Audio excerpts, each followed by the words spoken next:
గత ఏడాది బాలీవుడ్ ధూరంధర్ చావా లాంటి బ్లాక్ బస్టర్స్ మాత్రమే కాదు సయ్యారా లాంటి సూపర్ హిట్స్ ను కూడా చూసింది. హీరో హీరోయిన్ కొత్తగా తెరకు పరిచయమైన వారే, కానీ కొల్లగొట్టిన వసూలు మాత్రం 500 కోట్లకు ఏ మాత్రం తగ్గలేదు.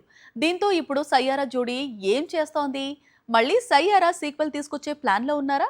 ఈ డీటెయిల్స్ ఇప్పుడు చూద్దాం. గత ఏడాది బాలీవుడ్ బాక్సాఫీస్ దగ్గర సయ్యారా సృష్టించిన సంచలనాలు అన్నీ ఇన్ని కావు.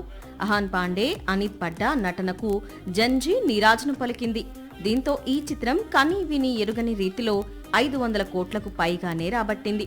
సయ్యారా దెబ్బకు గత ఏడాది చాలా ప్రేమ కథలు వాయిదా పడ్డాయి. అందులో శ్రీలీల హిందీ చిత్రం కూడా ఉంది. ఇప్పుడు సయ్యారా జోడీ మరోసారి రిపీట్ కాబోతోంది. సయ్యారా తీసిన దర్శకుడు మోహిత్ సూరి మరోసారి వీరి కాంబినేషన్ లోనే ప్రేమ కథ తెరకెక్కించేందుకు సిద్ధమవుతున్నాడు. సయ్యారా సీక్వెల్ తో తిరిగొచ్చిన ఆశ్చర్యం లేదు. మరోవైపు అహాన్ యశ్రాజ్ బ్యానర్ లో నయా పోస్టర్ బాయ్ గా మారాడు. సయ్యారా సీక్వెల్ తో పాటు టైగర్ జిందా హై డైరెక్టర్ అలీ అబ్బాస్ జాఫర్ దర్శకత్వంలో గ్యాంగ్స్టర్ నేపథ్యంలో మూవీ చేస్తున్నాడు.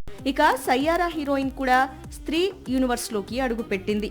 అక్కడ శక్తిశాలిని చిత్రంలో నటిస్తోంది. మొత్తంగా సయ్యారా జోడీ ఫ్యూచర్ బాలీవుడ్ స్టార్స్ గా ఎదిగేందుకు సెలెక్టివ్ స్టోరీస్ లో నటిస్తున్నారు. సాక్షి టీవీ ప్రసారాలను నిలిపివేయటం చట్టరీత్యా నేరం. సాక్షి టీవీ ప్రసారాల కోసం మీ స్థానిక కేబుల్ ఆపరేటర్ను వెంటనే సంప్రదించండి. DTH లో ఇంటర్నెట్ లో కూడా సాక్షి టీవీ ప్రసారాలను వీక్షించవచ్చు.